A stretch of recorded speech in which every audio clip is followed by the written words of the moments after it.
Hello friend, better study point में आप लोगों का बहुत बहुत स्वागत है। आज मैं आपके लिए मध्य प्रदेश की भौगोलिक स्थिति एवं प्रभाग के प्रैक्टिस सेट का पार्ट तीसरा लेके आया हूँ। 2 पार्ट पहले हो चुके हैं। अगर आपके द्वारा नहीं देखे गए हैं तो आप उन्हें मेरे चैनल पर आकर देख सकते हो।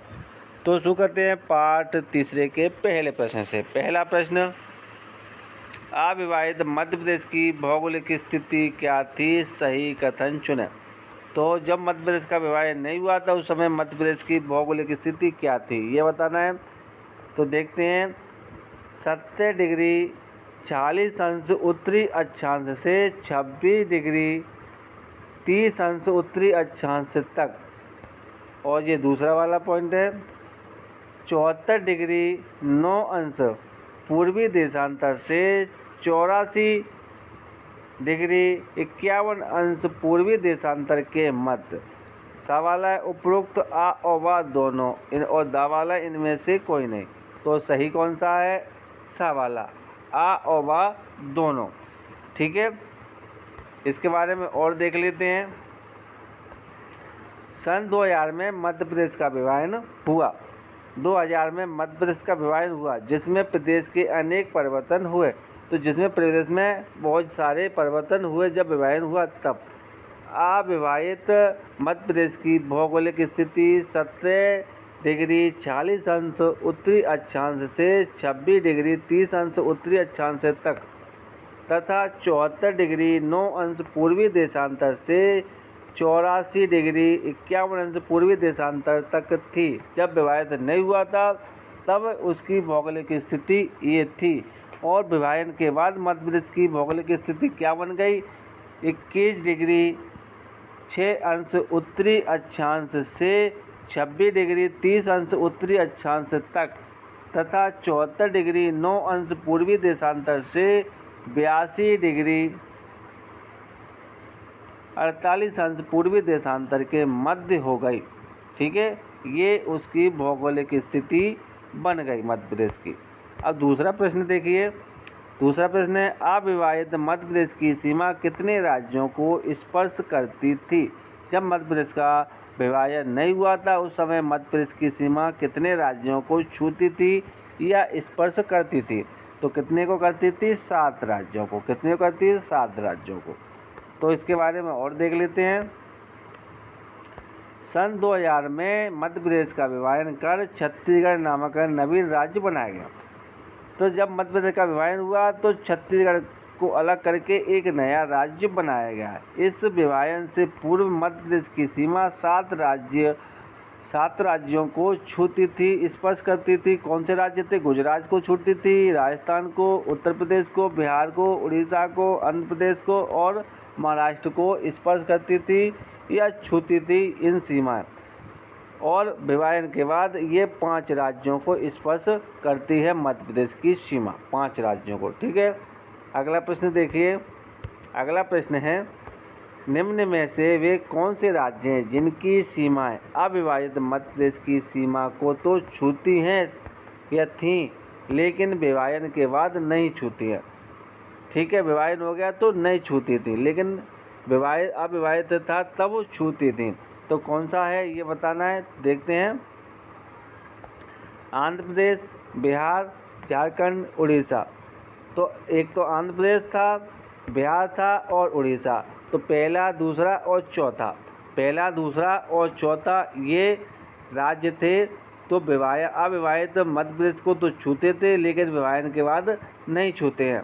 ठीक है, इसके बारे में देख लेते हैं।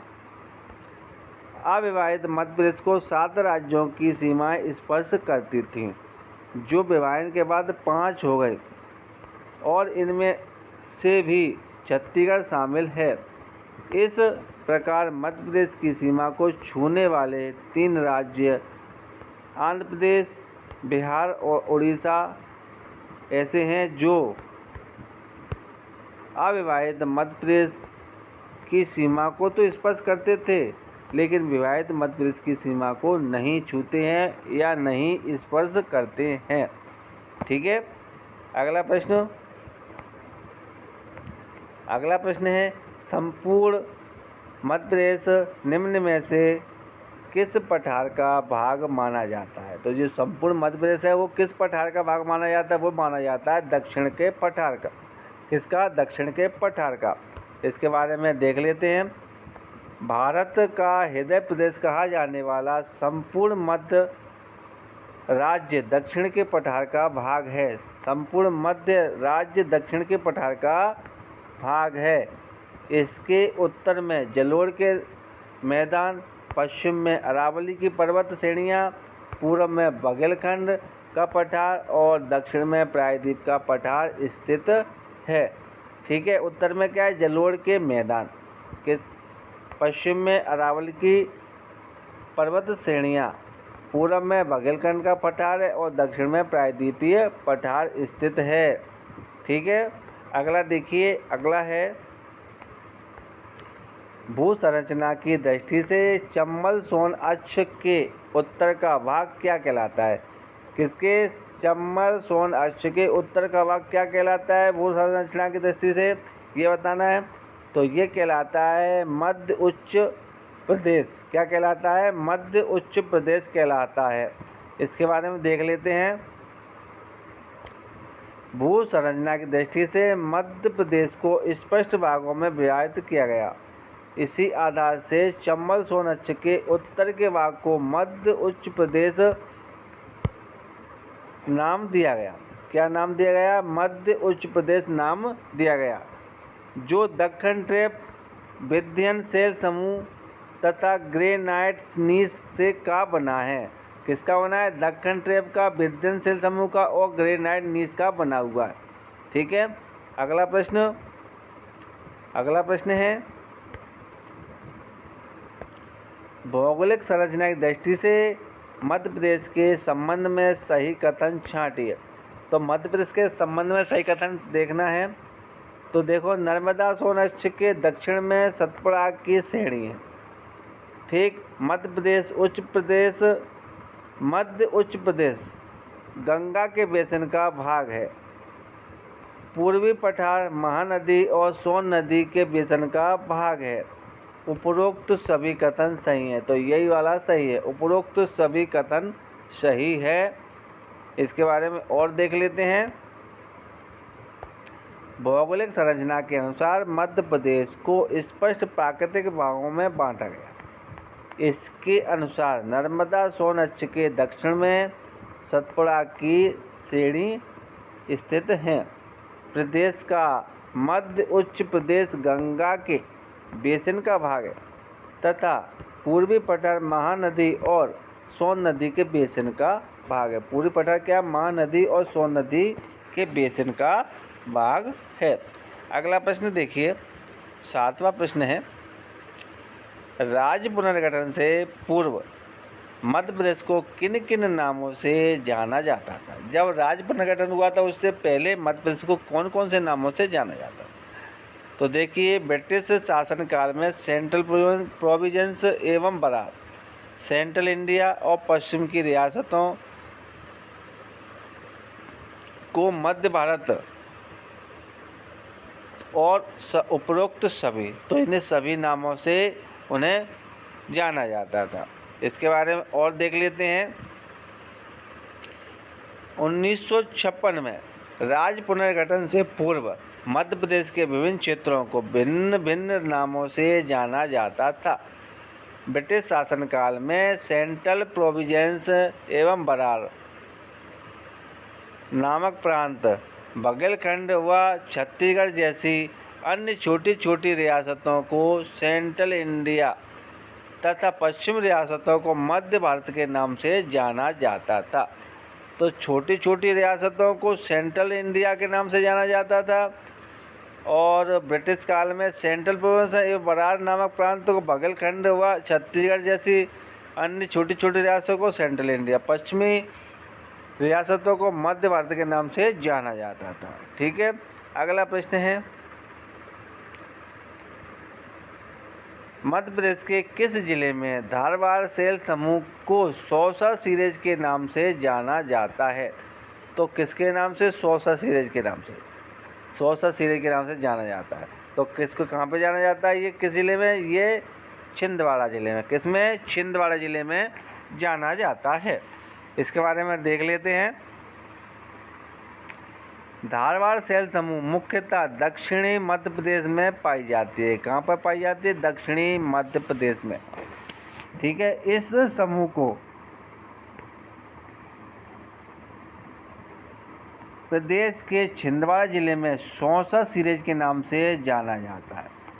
तो इस समूह को प्रदेश के छिंदवाड़ा जिले में किस नाम से जाना जाता है? सौसा समूह के नाम से जाना जाता है, जिसमें मैग्नीज निक्षेपण मिलते हैं। क्या मिलते हैं? मैग्नीज निक्षेपण। सौसर के ऊपर अपेक्षा नवीन तथा न्यून कायांतरित की चट्टानें मिलती हैं, जिन्हें सकोली सीरीज के नाम से जाना जाता है या पुकारा जाता है। किसके नाम से पुकारा जाता है? सकोली सीरीज के नाम से। ठीक, अगला प्रश्न। मध्य प्रदेश के बालाघाट जिले में पाई जाने वाली धारवाड़ सेल समूह को किस सीरीज की संज्ञा दी जाती है? तो ये मध्य प्रदेश के बालाघाट में पाया जाता है। इसे धारवाड़ सेल समूह को किसकी संज्ञा दी जाती है? सीरीज को इसको दी जाती है चिपली सीरीज की। किसको दी जाती है? चिपली सीरीज की संज्ञा दी जाती है। इसके बारे में देख लेते हैं।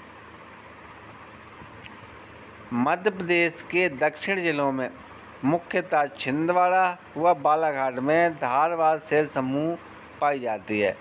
दक्षिण जिले कौन कौन से? छिंदवाड़ा या बालाघाट। उसमें कौन सी सेल समूह पाई जाती है? धारवाड़ सेल समूह पाई जाती है।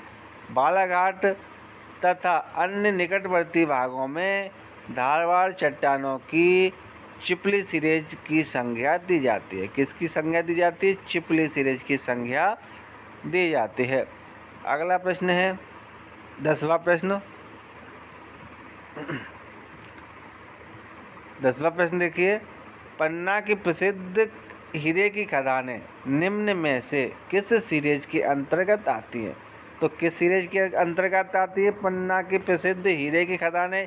ये आती हैं बीजावर सीरीज के अंतर्गत। किसके अंतर्गत आती हैं? बीजावर सीरीज के अंतर्गत। इसके बारे में देख लेते हैं। निचले कुड़प्पा क्या है? निचले कुड़प्पा सेल समूह की ऊपरी तह बीजापर सीरीज के नाम से पुकारी जाती है।